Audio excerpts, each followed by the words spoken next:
یہ ویڈیو عراقی پرفیوم ابو الفضل کے تعاون سے پیش کی جا رہی ہے، جو کہ پاکستان میں لانچ ہو چکا ہے۔ بہترین خوشبو ہے اور اسے ابو الفضل اس لیے کہا جاتا ہے کیونکہ حرم حضرت عباس میں یہی خوشبو استعمال کی جاتی ہے۔ آرڈر کرنے کے لیے واٹس ایپ نمبر پر رابطہ کیجیے۔ شکریہ۔ بسم اللہ الرحمن الرحیم۔ السلام علیکم مومنین اکرام، امید ہے آپ سب خیر و عافیت سے ہوں گے۔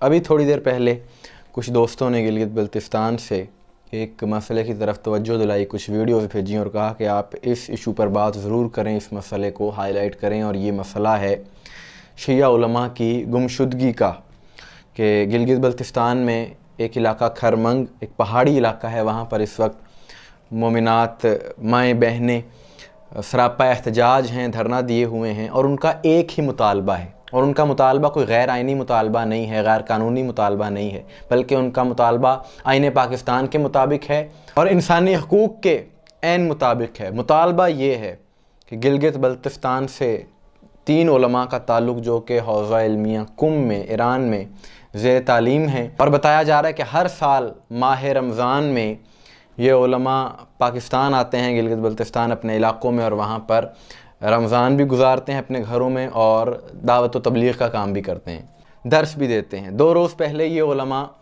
ایران سے پاکستان آئے بائی روڈ، اور رمضان بارڈر پر ان کو گرفتار کر لیا گیا، اور بتایا جا رہا ہے کہ نامعلوم مقام پر منتقل کر دیا گیا۔ اسی حوالے سے یہ مومنین سراپا احتجاج۔ آج ہم سب یہاں پہ اپنے بچوں کو لے کے یہاں روڈ بند کیے ہوئے ہیں، اس لیے کیونکہ ہمارے عالم دین آغا علی عباس کو گرفتار کیا گیا ہے، پتہ نہیں ان کے کیا جرم ہے۔ اب شیعہ نے گلگت کا اور ان علماء کے اہل خانہ کا مطالبہ یہ ہے، ان کا کہنا ہے کہ اگر کوئی ان پر الزام ہے، کوئی جرم ثابت ہے، تو پھر جو قانونی طریقہ کار ہے وہ فالو کیا جائے، عدالتی طریقہ کار کو فالو کیا جائے، قانونی طریقہ کار فالو کیا جائے، تاکہ لوگوں کو بھی اطمینان رہے۔ لیکن جب پتہ ہی نہ چل سکے کہ کہاں ہیں اور وجہ کیا ہے، کس وجہ سے گرفتار کیا گیا ہے، تو یہ بات تمام لوگوں کے لیے، خصوصاً ان کے اہل خانہ کے لیے انتہائی تشویشناک ہے۔ یاد رہے کہ شیعہ قوم کے علماء وہ علماء ہیں کہ جنہوں نے اپنی قوم کو کبھی کسی ریاستی ادارے کے خلاف نہیں اکسایا، نہ ہی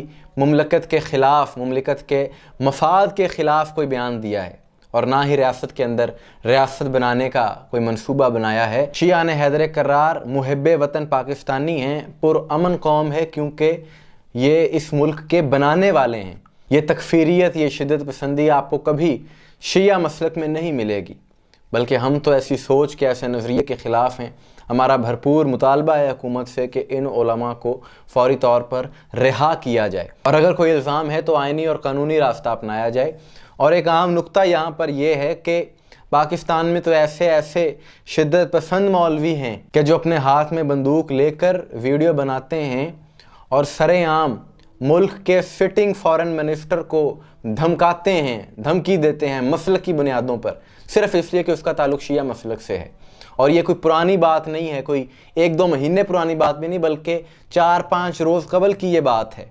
اسلام آباد کے ایک مولوی نے یہ حرکت کی، سب لوگ جانتے ہیں، اور پھر ملک دشمن عناصر نے بھی ان کے بیانیے کی باقاعدہ تائید کی، اور پھر اس پر بہت سے لوگوں نے تشویش کا اظہار کیا کہ یہ کیا ہوا۔ تو اس قسم کے شدت پسند عناصر کے خلاف کارروائی ہونی چاہیے، جو قانون کو اپنے ہاتھ میں لینے کی بات کرتے ہیں، جو ریاست کو چیلنج کرتے ہیں۔ یہ وہ عناصر ہیں جو ملک میں بدامنی کا سبب بن رہے ہیں۔ ابھی گزشتہ روز حقانیہ مسجد کا واقعہ سب کے سامنے ہے، کتنے لوگوں کی جانیں گئیں، کتنی بدامنی پھیلی۔ تو یہ عناصر جو اس طرح بدامنی پھیلانے والے ہیں، کاش کہ ایسے عناصر کے خلاف کارروائی ہونی چاہیے، یا وہ عناصر کے جو کسی پر بھی توہین کا الزام لگا کر اس کی جان لے لیتے ہیں، نفرت کے بیانیے کو عام کرتے ہیں، ایسے عناصر کے خلاف کارروائی ہونی چاہیے۔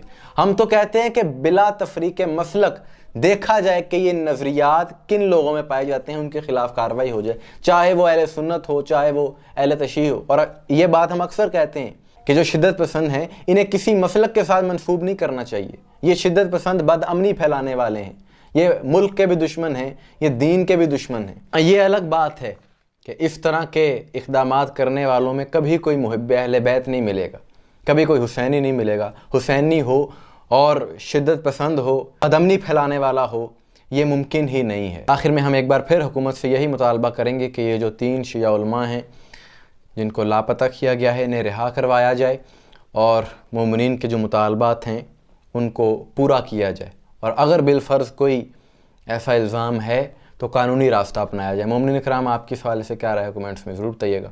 مجھے دعا میں یاد رکھیے گا۔ السلام علیکم ورحمۃ اللہ۔